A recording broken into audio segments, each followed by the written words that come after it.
Thank you, everybody, for being here today and joining Black Magic Collective. We have an awesome guest speaker today, Jonah Feingold, who is probably the most interesting up-and-coming young director in the rom-com market, and we are very excited to pick his brain. He's got this really great following on social media. He's constantly creating all kinds of content surrounding his style of work, and we are so pumped to have you, Jonah. Thank you for being here today. Awesome introduction. Always an honor to be talking rom-coms with other creative people. So thank you for having me. Thank you for being here. So, will you tell me, have you always loved rom-coms? How did you kind of come to find your niche? Which it seems Mm. like that's like what you're most passionate about. Am I correct in saying that? You are correct in saying that. It is a great question because I think everyone comes to what they want to make films about in their own very unique way. For me, it was watching a lot of like early old Hollywood movies. And I think the early distinction I like to make is that I like romantic comedies. I like things that are romantic and that are comedic. And I think that romantic comedies are like it's two genres. It's not just its own genre. I like Casablanca is a very romantic movie, but it's also a very funny movie. So I like that kind of stuff. I don't necessarily like I've seen The Notebook once. I've seen a movie like When Harry Met Sally 1,000 times. So I think the kind of rom-com work I'm attracted to is like things that are inherently romantic, i.e., an old Hollywood film or an epic love story, and then movies that are just like very funny that maybe have romance. And so I think early on when I started to learn via my parents about the works of Billy Wilder and Ernst Lubitsch and Frank Capra and all these films that were real acclaimed movies. I mean, there's a movie called Marty that I believe won the Oscar for Best Picture in like the 1950s. And that's a rom-com in my mind about a guy who can't get a date. It's a movie with Ernest Borgnine. I might be mispronouncing his name, but it's an amazing movie.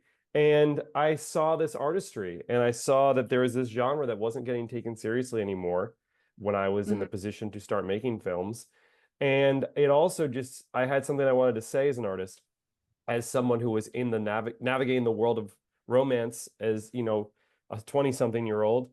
I didn't see films that spoke honestly about the dating space. And I had been working at BuzzFeed where they taught us the power of the internet and YouTube. And I was like, what if we took these modern dating tropes, texting, ghosting, apps, and applied what I learned from the great movies, which is like great acting, great writing, blocking, camera, a sense of cinema and artistry to this topic. And that's ultimately how we landed on rom-com, which I still think is like, I like to do every kind of movie. I just happen to think that they're the movies I make so far have had romance and comedy in them, and that's maybe why they're called rom-com. And you're very good at it, though. I do think that it's such a balancing act in a rom-com. And we've gone through a period of time historically where they were really big back during when Harry Met Sally is like the Yeah. classic. You've Got Mail, right? But then there was this big sort of lull in the box office, and then Mhm. now there seems to be kind of a surge coming through streaming and indie. Why do you think that it's been able to come back that way? Yeah, I mean, I have really specific theories on why. I think that the reason there's more of them, but they're not as great, in my opinion. And that's because there's movies that are being made for $1 to $10 million now. And so those genre films, the rom-com particularly is one that has been put into that bracket. But the reason the great rom-coms no longer exist, in my opinion, yet, is because they used to be these, it happened one night, one of the first rom-coms ever made.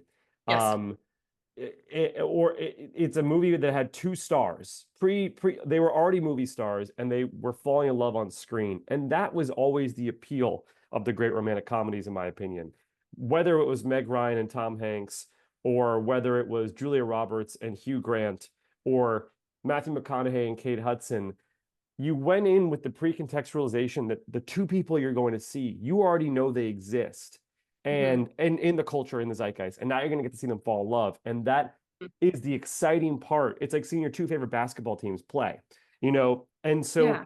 they used to have big budgets because before the marvelization of, superhero movies, they used to spend 40 to 80 million dollars on a rom-com. Look at a movie like Hitch, you know, Right. or even You've Got Mail. And because you had that money, you could pay for movie stars and you could pay for high level directing talent. So was that Rob Reiner? Was that Nora Ephron?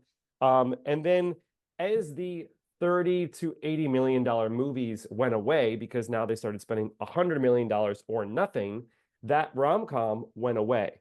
And then the streamers came back and the streamers reopened the book for not 30 to 50 million dollar movies, but 1 to 10 million dollar rom-coms.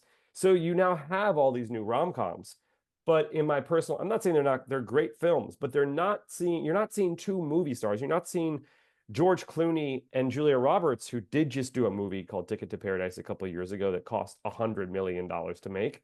You're not seeing that anymore. So it's just sort of a different, I think when people say the great rom-coms aren't made anymore, what they're really saying is like there's not these like mega movie stars that you already know exist on screen doing a thing like fall in love. Um, and I think that the behind the scenes talent that you used to get for these kind of movies, I mean, Billy Wilder is one of the greatest directors of all time.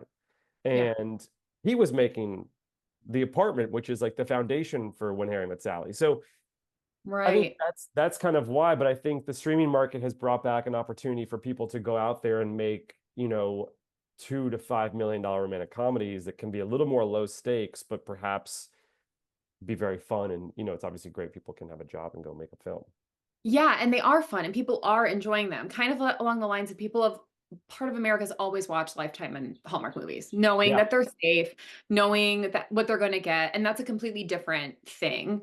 But I do think that people are enjoying them and they're fun and they can turn it on in their living room rather than Yeah. pay $20 to go to the cinema for it. But I think that it's kind of like having a moment and it's really great for the industry because like they're fun to work on. They employ a Yes. bunch of people, right? Yeah. Yeah, I They think they that's employ really great. people. They also make movie stars. I think if you're a good agent in Hollywood, in my opinion, you have told your client to do a rom-com because they make you a movie star. Matthew McConaughey became a movie star after he did rom-coms. Look at Yeah. Glenn Powell. Look at Tom Hanks. Look at, gosh, who are some? Look, I mean, I don't think Cary Grant was doing rom-coms first, but I'm sure if you trace the male movie star to the rom-com they did prior to what made them the prestigious person, you could go find it.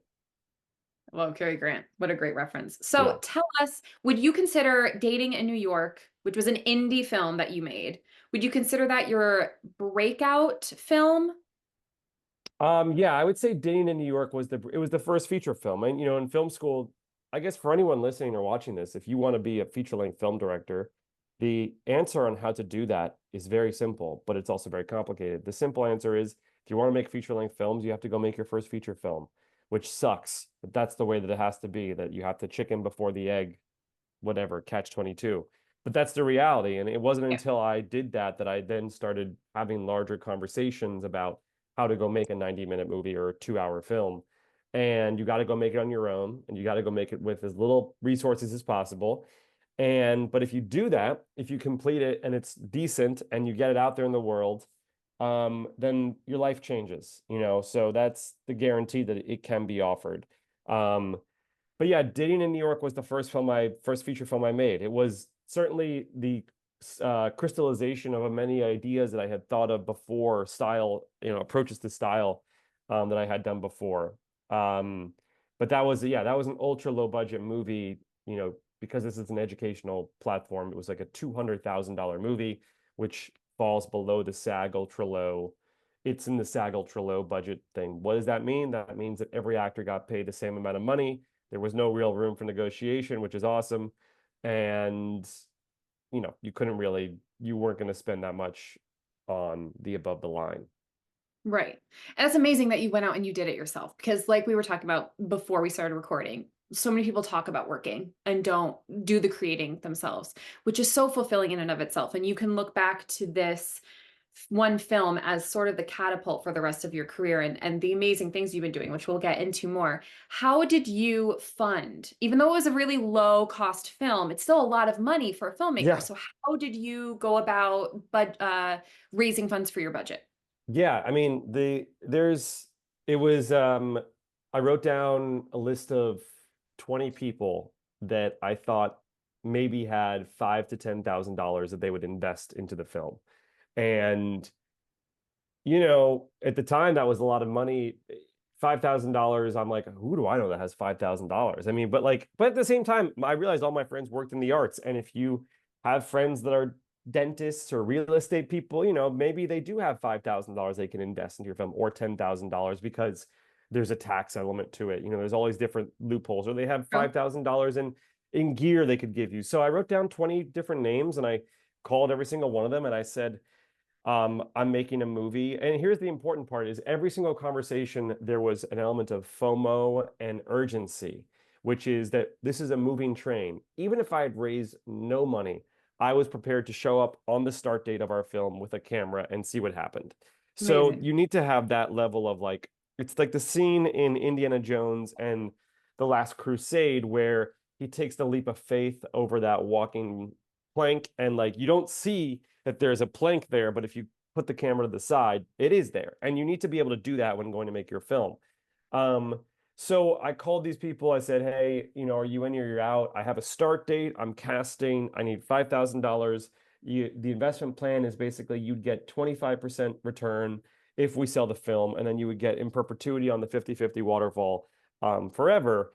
And I quickly learned that everyone, no one cared about the script. Like no one, they want to know what it was about. But like these are people that are investing in you, the filmmaker, right? They're investing in if and you shouldn't go to people that work in Hollywood. Not a single person that invested in my film worked in Hollywood. And they shouldn't, because there's no one who works in Hollywood is going to A, has the finances, or B, is going to like take a risk on something that they don't control.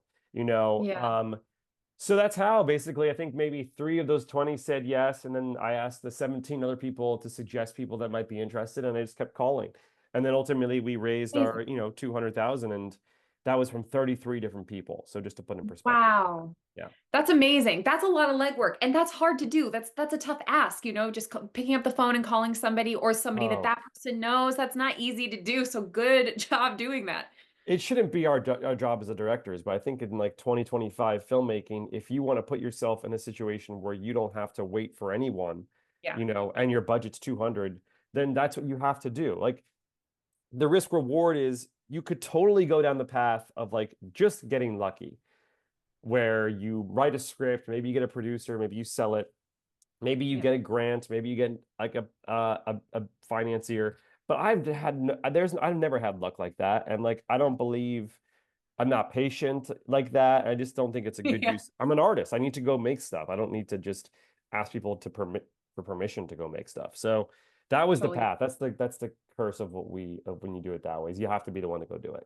That's like one of the best answers that I've heard, because so often when I listen to podcasts or interviews and I'm like, how did this person budget that? How did they raise funds? They can tend to like, I don't know, like tiptoe around it, and you're not exactly sure how it happened. And it's like, this is like, so, hey, pick up the phone, make a list, make these calls. I think it's like just I very I totally agree. By the way, when I was doing research, I'm like, oh, so are you just coming from like a rich family? Like, did you just like? exactly. I That's met what with I always someone. assume.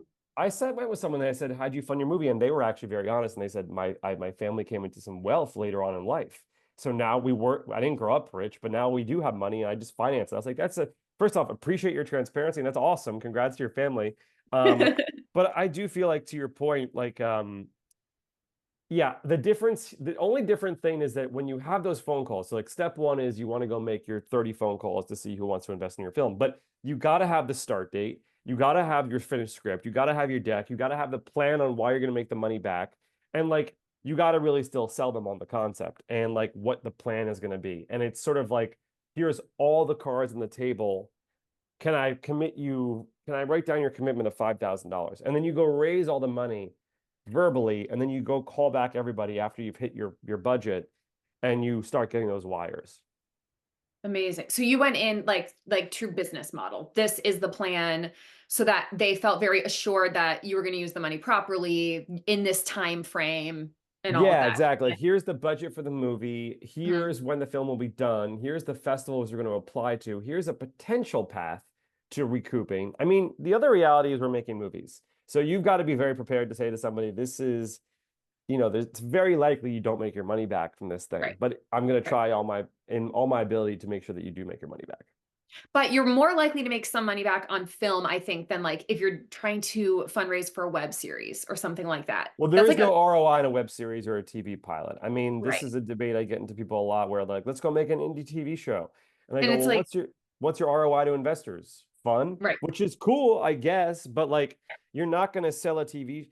Also, even in the best case scenario where a network buys your independent TV pilot, the network does not give a fuck about the recoupment cost that you will have to your investors. So you will Oh, actually end up you'll owing be in a big money. loss. Yeah, you'll Yeah. owe money. So Yeah. do not do that. I don't no No. one talks about that enough. Like go make your an independent movie has so many opportunities to recoup its costs if you make it smartly, you I think know. it's the best option for an indie filmmaker. And so, correct me if I'm wrong, you ended up getting into a bidding war through Tribeca for dating in New York. Is that right? That's right. We got into Tribeca Film Festival 2 weeks before the movie came out. We sent out the link to a bunch of different distributors, and yeah, we had a couple offers on the table, and we got to kind of pick who we thought made the most creative sense for that partnership, which was really fun. Amazing. That's Yeah. so cool. And for anybody who hasn't seen the film, it is so good.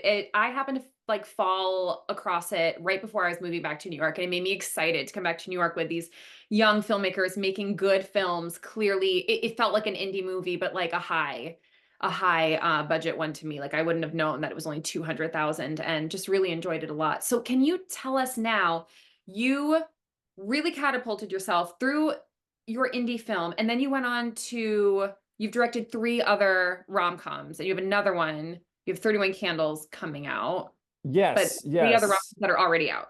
Yeah, well, so at midnight was a movie for this was again, so Dating in New York gets made, then it comes out, and then I think this is a just wonderful timing, but there's an actor named Diego Boneta who saw that film and said, I really love Dating in New York. I have a movie at Paramount Plus that's like a Go film, and we need a director, and I would love for you to read it and consider it. And I read it, and I was like, I don't have to consider much. I just want a job. I like, didn't make any money from Of dating in New York. course. I will Yeah. obviously do this fun romantic comedy that takes place in Mexico. Sounds great. So yeah, so basically went to Mexico and made this movie at midnight. And we auditioned a bunch of actors to be his love interest. And I'm gonna take full credit for casting off a self-tape Monica Barbaro, who recently No got way. nominated for an actress for Oscar. And we went out to Mexico, made that movie, and then different learning curve. Obviously, that film, I see one of the questions, about budget. That movie was about 2.5 million. And here's the thing, but that's still nothing, and in fact, that's actually even less when you have to pay your actors real money. Right. So Imagine that that. go it goes away quickly. Yeah, imagine that. Exactly. But that was, and we shot in a different country. We shot in like two different cities, and we shot all Wow. over in It's beaches and beautifully shot. It's beautifully thanks. shot. Like it looks like there's a lot of money in that film. And it Yeah, looks so yeah. fun.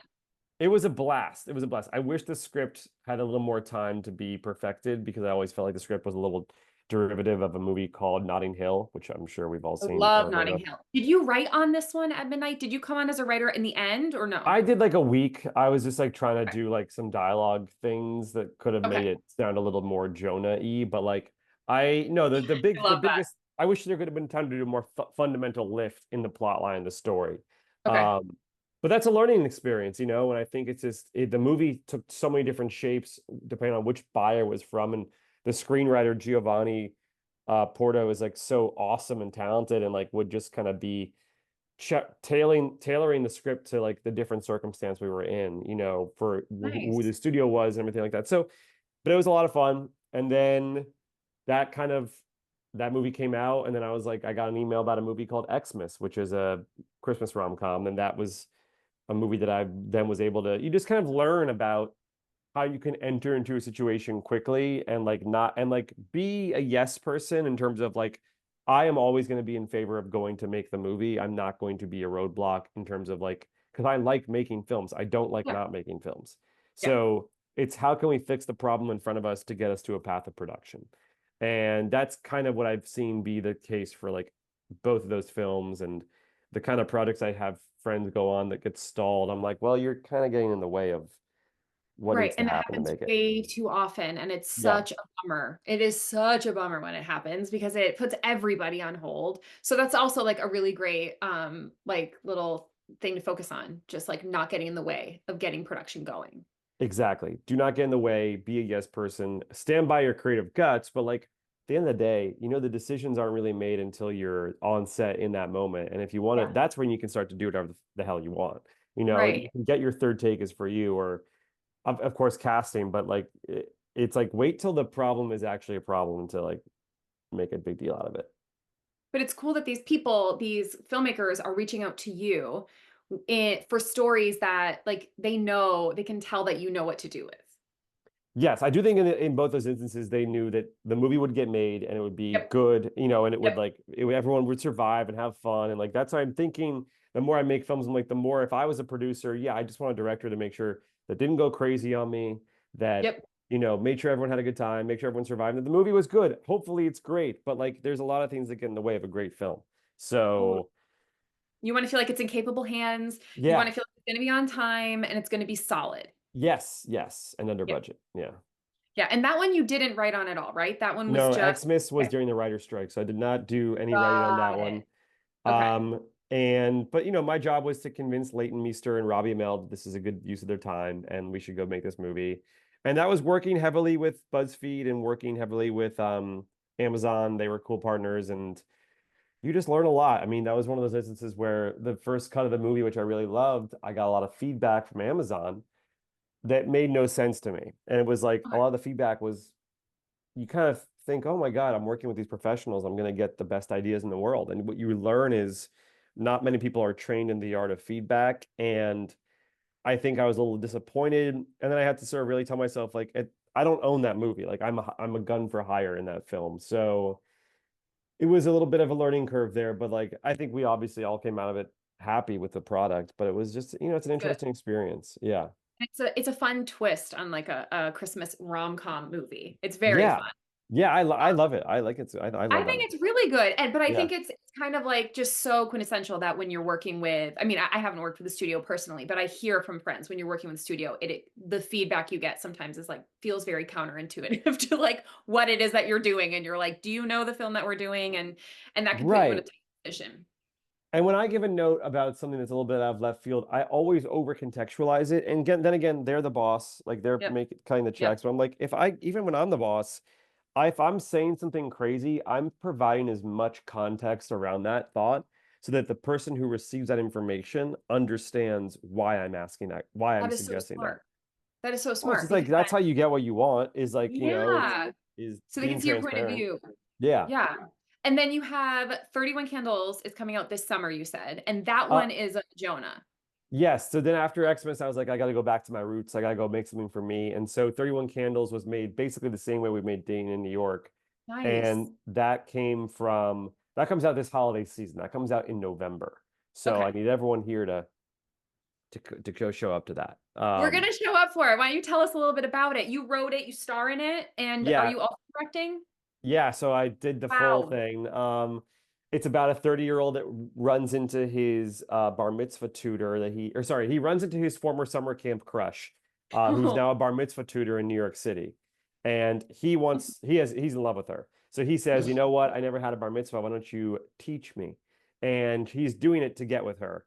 But of course, along Yeah. the way, he learns to become a man. And Oh, it's dedicated to my grandma. It's just like felt like a very personal story that I that's really so wanted to just go make something deeply personal, and I wanted the challenge of performing in the piece and directing the piece, and I just really was sick of being sort of told what to do as a director because it's very much not what the job is, and it just came together very quickly and very naturally in a way that was like it has to happen. I have to go make this. And that's so awesome. you know how when it clicks like that, it clicks like that. So Yeah, absolutely. that was fun. What was the difference between your first indie Jonah, I'm just keep calling it like your Jonah film, like a Sure, Jonah sure. film, and then you went and were, as you said, gun for hire on multiple projects, and then coming back to your own film, what did you learn along the way that made this one different? Because you're a much more experienced artist now. Yeah, I think that it's a great question. The thing that it was just efficiency. Like there's so many different things where like how to better use locations. Because like when you make a movie at $200,000, like you got to be practical about your locations. I wouldn't suggest spending one entire shooting day in one location that will serve as one single scene in a rom-com like I'm making. Because in the event that you cut that scene, that Yeah. entire shooting day was for nothing. So like Yeah. if you're going to go to one location for one day, make sure you have 5 scenes that take place there. That's like a very specific thing that I learned on dating in New York that I bit myself in the foot or whatever that expression is. Yeah. And so for 31 Candles, it was much more efficient storytelling. I think I was able to work a lot faster in terms of coverage points. Like I know how long this is going to be. We don't need this. We do need this. In terms of the kind Nice. of crew that I wanted, the collaboration on set with actors, there's still lessons I didn't learn, i.e., don't have a big cast, don't use too many locations. I still did that. Um, but I would say for the most part, it was just a more efficient pipeline of like going to make it. And of course, the difference between that and, a movie like Xmas is just like the craft service is smaller and, you're not shutting down streets, you're kind of stealing Yeah. shots and stuff. But there's still Um, so much magic to that, I oh, think. Sort there's, of oh, it's like, so much more magical. I think so too. We were Yeah. there on set. And I was like, what's really nice is that everyone here is having a great time. And this experience just reinforces the idea of how magic it is to make a movie with like 20 people, with no That money. you So like being around, that you want to work with again, the crew included. It's a totally different thing when it's coming from your heart and it's your story, I think. completely agree. So Yeah. that was really cool to experience again. So we have a question here. Where will it be released? When can we see it? If you could talk a little bit about how you went through distribution and where we can find it in November. Yeah. So basically, the distribution process was different than dating in New York. I think dating in New York hit a very special time period in independent film distribution, in the sense that, well, they were giving out this thing called minimum guarantees, which is it's an MG. It's basically money up front for the film, and they just don't do that anymore, really, given the current market.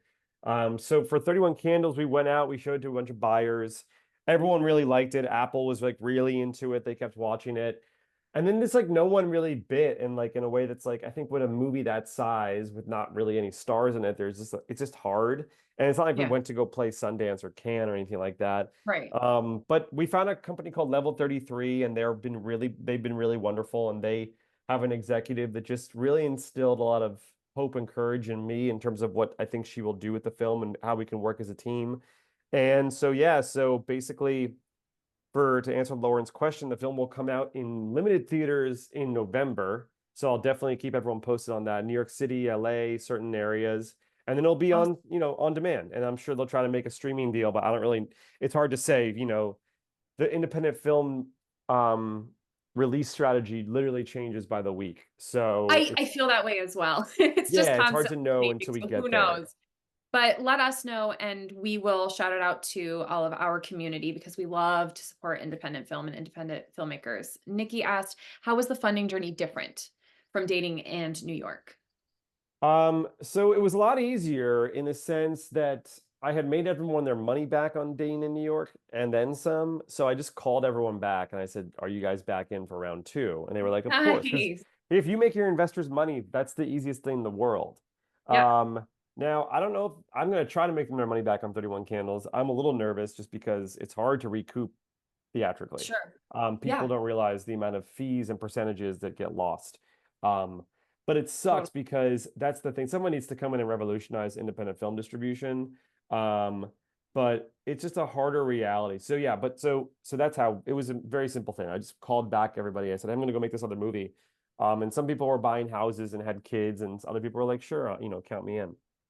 That's amazing. I mean, that's the best thing ever. When you give somebody their money back, they're more likely to invest again. Oh, for Um, sure. Absolutely. We've been talking a lot about Mark Duplass and the way that he's been sort of spearheading like a new indie, a way of doing indie TV and indie film, more so TV. But it's really interesting, and I'm just really curious to see how the landscape is going to continue to change over time because it's like you said, constantly changing right now. He's an interesting case. I talk about him a lot, and because I'm like, I feel like he's trying to build this thing that doesn't exist. He's trying to do something that doesn't exist yet. He's trying to like build a flying car, but he's using Yeah. plain wings and a car, as opposed to its own device because he's using Seed and Oh, Spark. He's using Seed and Spark as basically a video version of Substack where you can go direct to your consumer and you can keep in touch with them and they can pay for added benefits. And he's using Kinema to release the actual thing. But someone definitely needs to step in and build basically the Patreon Substack model for independent film, where you can go direct to inbox, fight the algorithm, and give your audience rewards and bonus material should they want to participate. So I feel like he's trying to make the most of the tools that exist while actually trying to do something completely different. Yeah. But someone needs to build the right tool. That's like a really insightful point. I had not thought of it that way, and that makes so much sense. And I bet somebody will probably after I seeing this. 100%, 100%. So can you talk about, for anyone who doesn't know Jonah and his work, you are constantly putting stuff out online. And it's like little short films, you edit it, you color it, Yeah. it's so fun and playful. And it sort of crosses the line of social media, YouTube, diary like, and film. And it's sort of very specific to you, but it seems like you've grown an audience and a community along with you as you have come up in the industry. And can you talk about how you found your voice that way and how you're able to stay authentic? Because I think a lot of people struggle with going on social and being authentic to their work. Yeah. The word, first off, thank you for the kind words on that. They are diary entries, in the same way that someone may open up a notebook and write for 5 minutes every morning. I go make a video because I'm dyslexic and writing is, not a strength of mine in terms of literally this process. And I'm much more visual. And I was like, I have the tools. It's like I have two 5 pound dumbbells, or actually, wait, let's say 20 pounds in my office, and like it's just training, right? It's like all reps in the gym. I always wondered how the hell did a filmmaker who makes a movie once every 5 years, how'd they stay in shape, because it's so Right. hard to know Yes. how to do your job on set. Yeah. Now, granted, those filmmakers come from a different era where like you had massive budgets and massive crews and like you kind of had professionals on every end of it, and like the sole responsibility was not as demanding. But I'm always amazed because I'm the kind of person who needs to stay fresh and sharp. And for me, the way to do that is to bring my camera outside into the streets of New York City, bring an idea from my head into a monologue and say to myself, okay, what's the blocking? Where do I put the camera? How am I saying these words? And how's this thing going to live in the edit? And it's that constant challenge that I just simply love doing, and it's the most fun I have.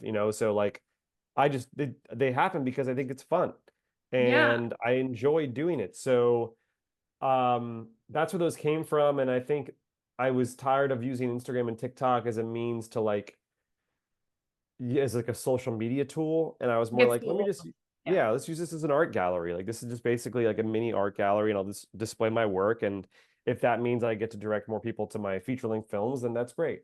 And you do. And because what's kind of genius about it is like I didn't even know that they were all that you would consider them all diary entries. Like they have that sort of feel, but I sort of felt like they were also just short, very short films. And so I feel like to an audience member or somebody in the industry, it appears that you're just constantly putting out work and you're really competent and sort of on fire for it. Like you really just you can tell that you love to do it. You love to edit it. You have this sort of style. Would you say that your style is at all influenced by Woody Allen or no?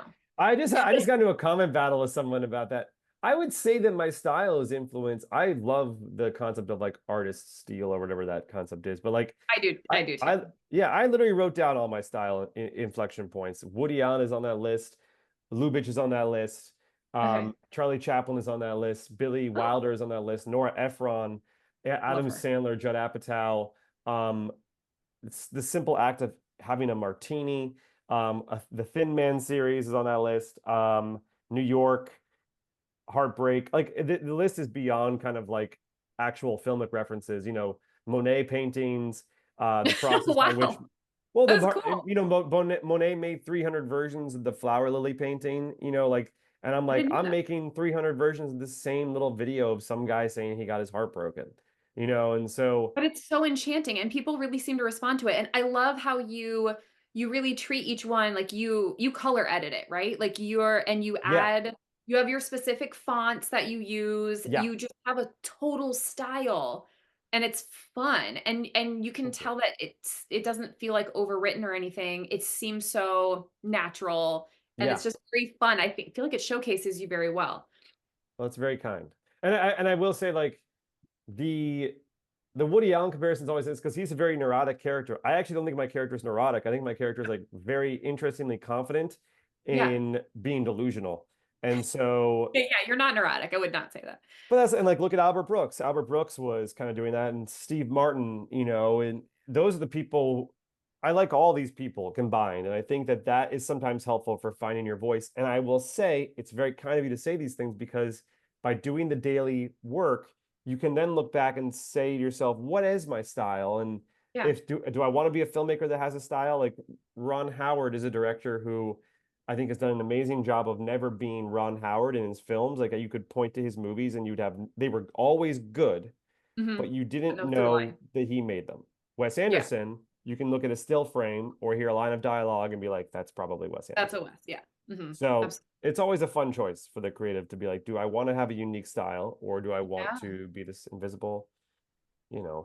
Well, and I feel like for you, because you're not just a director, you write, you're acting, you're leading the most recent film that you have coming out. Yeah. How much would you say you enjoy acting versus directing? And what was the challenge of directing a piece that you were acting in? It was the idea came from, well, one, it was a very personal story, and I'm Okay. available and I'm free, and I'm not going to give myself a hard time. And I found that on a $300,000 movie, you don't want to have to deal with any personalities that are going to get in your way. And I mean that with Mhm. all love in the world. And I was like, I'm going to be the easiest person to work with for myself.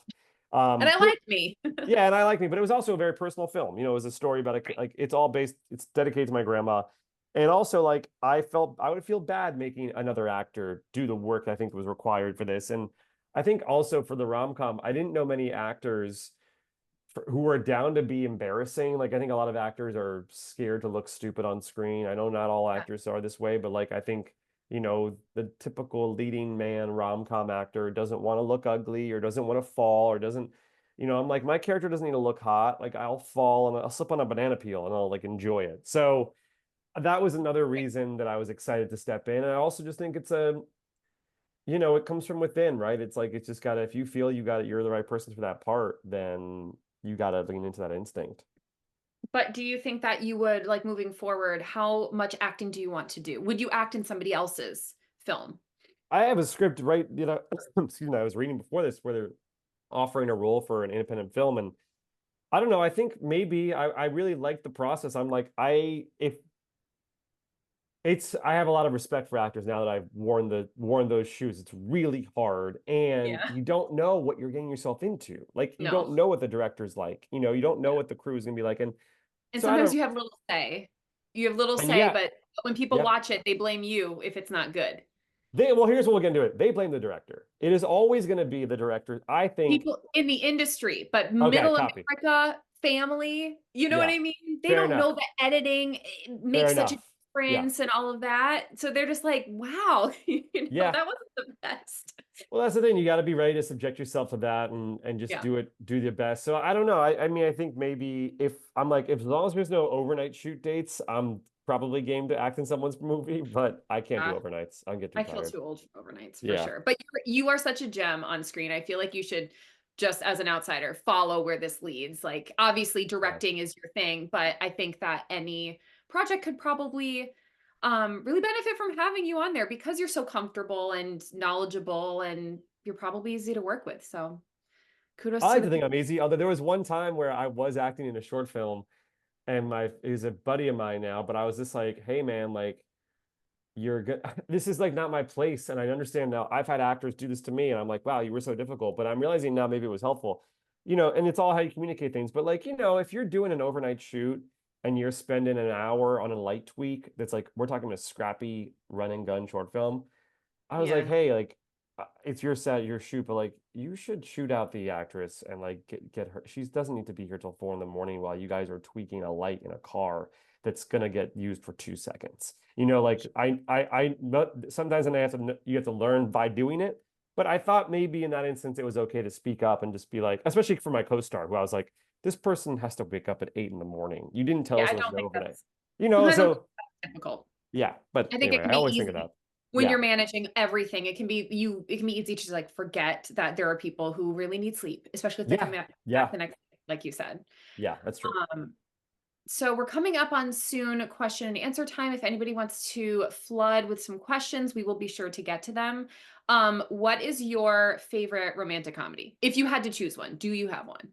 Um, yeah, I think my favorite it's a tie between I think Casablanca. I'm good. That's just a crazy annoying. I think people are like that's not a comedy. I'm like it's one of the I funniest never movies ever made. If you go I watch need to it, go back and rewatch it now because I didn't think about it in that lens when I watched it years ago. it's I'll have to on a watch it. rom-com, but it's like I saw it in a packed theater 6 months ago at the Aero Theater in LA, and I heard more laughter. And I'm talking about laughing at the jokes, not laughing at it, laughing with the jokes than I had in any comedy I'd seen recently. You know, Interesting. Um, but if you want to go more classic, obviously there's every Nora Ephron film. There's a movie called LA Story that I really love with Steve Martin. I really I love. love that movie. Oh, Watch it's that one amazing. That movie's to amazing. LA when he just drives through It's the home incredible. and at the brunch.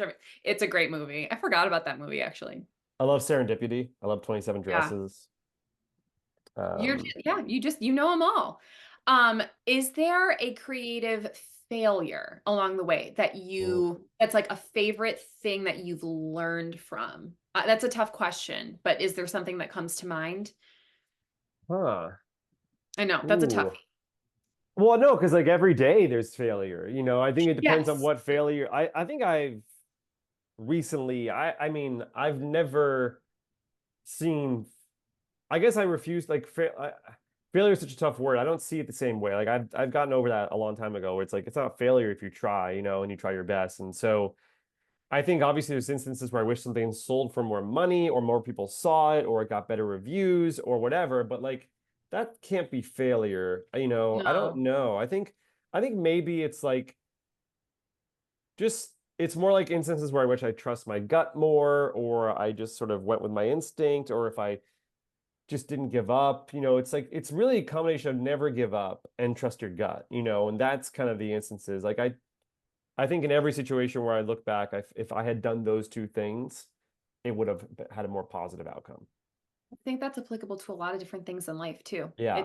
It's so true and it should apply to personal life and professional life. Do you think that the fear of failure in our modern landscape with social media, everything being out there, do you think it holds some filmmakers back from putting themselves and their work out there Oh, in a of way course. Oh my yeah. God. I have one friend who I'm helping produce her movie and she's been working on her script for, 3 years. I'm Wow. like, what? I'm like, just finish it. You're like, I understand, but I also understand the roadblock and I understand maybe it's greatness, maybe it's perfect. But like, I think I'm like, what's the worst that happens? No one's dying here. Yeah, But I think the fear, but I also don't know what the remedy is. Like, I don't, it's, right. yes, people are afraid. I don't know what the solution is beyond a constant. I mean, it's easy in my case, right? I make stuff every single day. That's the Yeah. goal. Then like there's nothing to be afraid of if it's like basically a muscle, it's a habit. So are you scared to put on your shoes? Maybe. But like that's kind of how if Are there's there ways you ever can do that, yeah. are there ever days where you have to get past a fear or is that something that you don't struggle with? It's never fear. I never have to get past. I've never been scared. I think the only days sometimes I think the days I get frustrated when I'm frustrated by the industry and by Yep. waiting and by things taking too long and by someone passing on something. But every single time one of those things happens, I just look over to my right and I'm like, oh, I don't do that in the first place. Why am I always falling for this trap that like the industry will help me or that I'll get like the money I need or like anything. It's like you all have to do it yourself. You have to go be this independent entity. And every time I've done the independent, gone and done it myself, not waited for permission, I'm so happy and the work is great. So those are my inner demons is just like also just like feeling like I'm constantly trying to climb this mountain. Like, and I recognize that no one ever feels like they're at the top of the mountain. But at some point I would love to like not have to do 3 projects a year just to stay afloat. You know what I Of mean? course. Like the reason I have made so many films is because not one of these movies has paid enough salary for a year. Like No, of budgets on these course. movies are horrible, for Yeah. what they should be. For what they should be is what I mean. Right. But Right, and it's because it's always changing, and you'll get there though. You will, because Appreciate you that. have this tenacity, and I don't feel that fear from you. Okay, we've got some questions coming in. Jacob raised Cool. his hand. Cool. Jacob, do you want to ask Jonah a question? You can either, yeah. Yeah. Yeah. Hi. First of all, Jonah, congratulations on your achievements. I love your energy and your creativity and everything about it. I've always liked rom-coms. And even when I was, a while back, I was thinking, how come there aren't that many rom-coms? And it's about relationships. You got the whole a whole market on people who love relationships, and we're involved in relationships all the time anyway. So it would seem that it would be good, but I mean, I've had sales agents tell me, well, no, we're not really accepting rom-coms. We're not doing it. Distributors say, well, no, no, we want thriller, we want action, we want this kind of stuff. But I'm thinking that if there's any way to show that this thing can be profitable, then it could be a brand new trend. The rom-coms can come back, and I would love to see that. And I think I'm going to have to check out your movies. I'm very happy to meet you here. I didn't know about you, but I'll be checking out your movies. You'll be And Brittany, seeing. yeah, and Brittany, I think you're doing a great job. Thank you, Jacob. That's really Thank you, kind. Jacob. Yeah, well, thank you for saying that. I'm glad to meet a fellow rom-com passionate Oh person. And yeah, I I'm agree I'm with you on for the it. sales agents. They will always say horror, thriller, these genre films. And I'm like, well, And I'm thinking these are okay, but yeah, I like the relationships. I like, people getting together. And so let's see what the future brings. But if there was a rom-com that, had potential, I'd probably be on it. oh, well, that's awesome. And yeah, I agree with you. I think they always like horror because there's no dialogue. Like you can just sell the visuals. And I'm like, how about seeing two people kiss? That's there's a visual for you. Two people fall in love. Yeah, now let Um, me let me ask you a quick follow-up. I don't want to take yeah, too much time. yeah, So on the horror movies are good because really you don't need big stars. I mean, the distribution companies will probably pick up a horror, even if they yeah. don't have names. What are you finding with the rom-coms? Do you need names for this, or is it similar to the horror?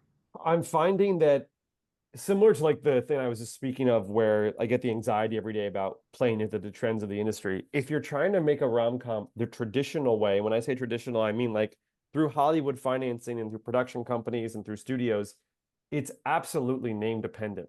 And that basically, I'll give you an example. I have a romantic comedy right now that I'm working on. There, we have an actress named Alex Daddario attached to Mhm. play the lead role for the lady, and she's amazing. She was on Yeah. White Lotus. She was Percy Jackson. She's wonderful.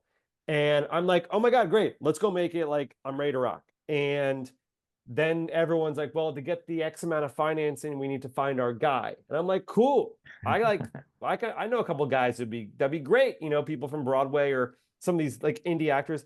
And you get this list of like 10 people that people are financeable.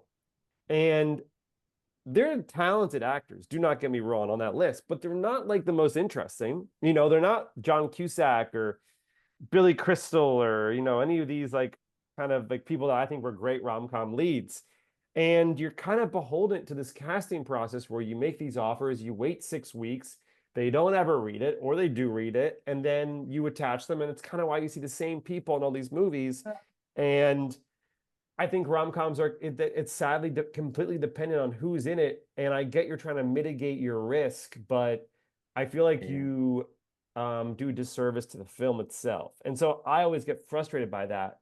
And so my favorite thing is to just be like, well, I'm going to go cast whoever I want.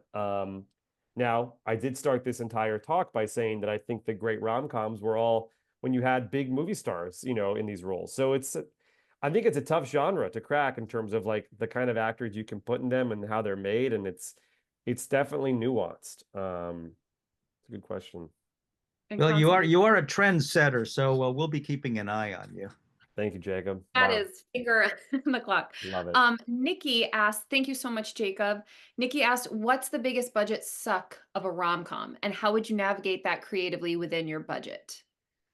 Good Yes, question. I think no matter what the movie, the biggest time suck, in my opinion, would be the shoot days that you have. So if you ever need to lower your budget, remove a shoot day. If you want to Mm, increase your budget, add shoot days. as- I wouldn't waste your money on music. Like, I mean, like song licensing. Let me be very clear. I've worked with the same composer on 5 films. Original score is imperative and important. I mean, like a song licensing, budgets can get really inflated that way.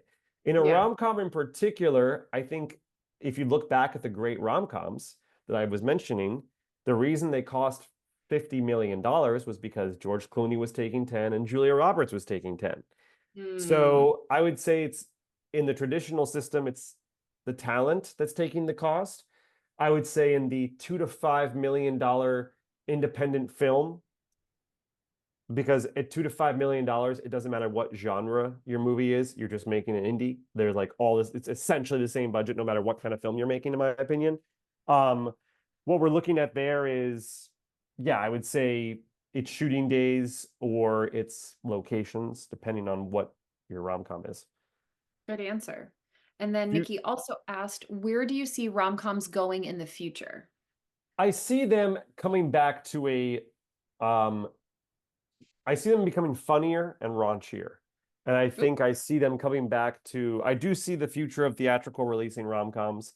I do think Netflix and these places are putting lots more money into their bigger romantic comedy films. They certainly have, whether it's Lena Dunham's show that's coming out on Netflix or if it's Kate Hudson in the lead of this comedy, like we're gonna see this resurgence, I think, of like the larger budget work, but I don't believe it's always going to be theatrical. I think it will be on the streamers. And I think that people realize they're very fun to do. And that, whenever you talk to an actor, they're always like, I'm looking for a great rom-com. And of course, then it's my mom, fun. my mom texts me and says, "Hey, Kate Hudson's looking for a rom-com." It's like when your parents says, call Taylor up. Like I'm like, yeah, I'm gonna text Kate Hudson and see if she How wants does to. your mom even know that? That's amazing. Well, some of these actors, they go on these interviews and then it becomes a headline. Oh, that, Pedro Oh, Pascal is looking for his rom-com. Then my parents see that in the news and I get an email saying, call Pedro Pascal. He wants to do rom-com. And I'm like, okay. I Um, mean, it could happen. yeah. Okay, thank you. We have another question. If you aim to complete a feature by the end of summer, what key actions will you take? By the end of this summer, I'm guessing? If I want to complete the end, Yes. yeah, I would tell you exactly how I would depends on the size of your movie, but if today's May 5th, 15th, then I would say you're going to shoot in August. And that means as of today, you're making your phone calls to your investors. You take the next month, so May to June, to lock in the key financing, and then take June to July to start scouting locations, hire your department heads, cast your movie. Then you shoot in August and you're wrapped by the end of August, or you're wrapped 2 weeks into August, because if it's an independent film, it's probably only 14 to 18 days of filming, and then you're in post-production by September. There you go. That's such a direct answer. I love these direct answers. If only everybody could directly answer questions in I'm interviews. amazed when people don't know how to like answer direct I questions. we've I've like listened to interviews where I'm like, did we learn anything? And I feel like this has just been chock full of little sound bites. People you think should know things Oh don't my often God. know things. No, Keep that this in makes mind. my Yeah. job for editing and putting some of this on social so much easier because sometimes I look through interviews and I'm like, what's the takeaway? What's the takeaway? Yeah. So this is so Yeah. good. All right, we have to wrap up soon, so I don't want to miss this one. I write young adult rom-coms. Do you feel the talent is as important here? And if I managed to make one for ultra low budget and finish it, how would someone with little to no street cred or context go about finding a distributor? Is this the work? Yeah. So working backwards, I do think that if you make a really objectively great film, it does speak for itself. I'll use an example of a movie called In the Vast of the Night, which is a movie by a guy named Andrew Pearson or Patterson. It's a guy who lived in like Missouri who used a bunch of no-name actors and shot this really interesting sci-fi film that Amazon eventually acquired. It's really compelling and cool.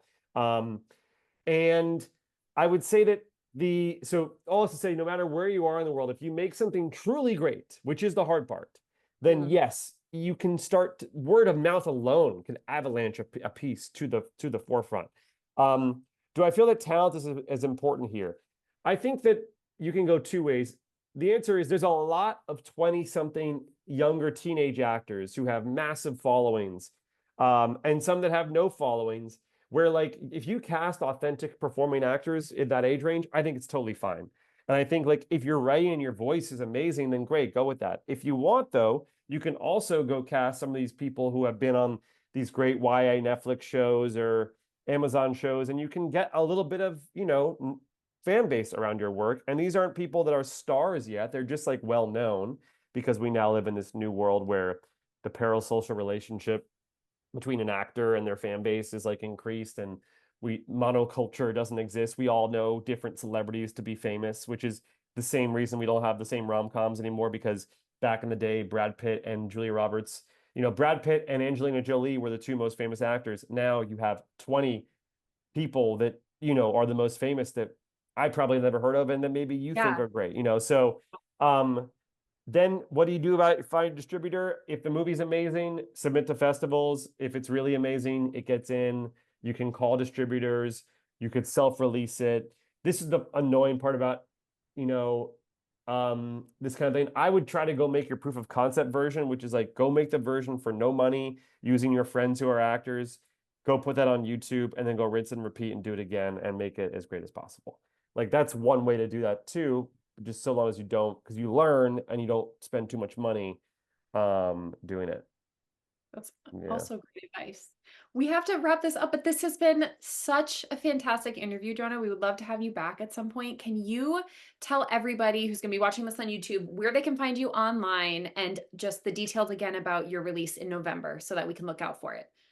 Yeah, definitely. Thank you everybody for being here and for listening. Brittany, thank you for the wonderful questions and enthusiasm around a cause I care deeply about, and everyone lending me your time to rant about rom-coms. You can check out 31 Candles this summer, or sorry, this winter, holiday season. You can find me on Instagram with just my name, Jonah Feingold.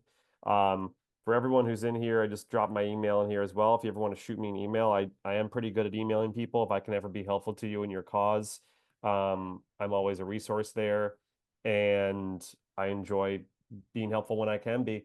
And just, yeah, my ending advice is like be kind and be curious, and just like go make your work and don't look left or right. Just kind of go create it and then show it to people. Really wonderful advice. Everyone is so excited over this Yeah. hour. I can't wait to share it with the rest of our community online. Thank you so much for taking the time. This has been absolutely wonderful. And you really did shed so much light on this authentically and openly. And we are so grateful. Oh, well, thank you so much. I feel so loved. This is very kind, and I like everybody in the chat, and it's I awesome. know Yeah. people love you. Well, Thanks for not gatekeeping. that's That's kind. Yeah. I Thanks so much, agree. everybody. Please reach out, and I can't wait to watch everyone's work. No gatekeeping. That's right. No No gatekeeping. gatekeeping.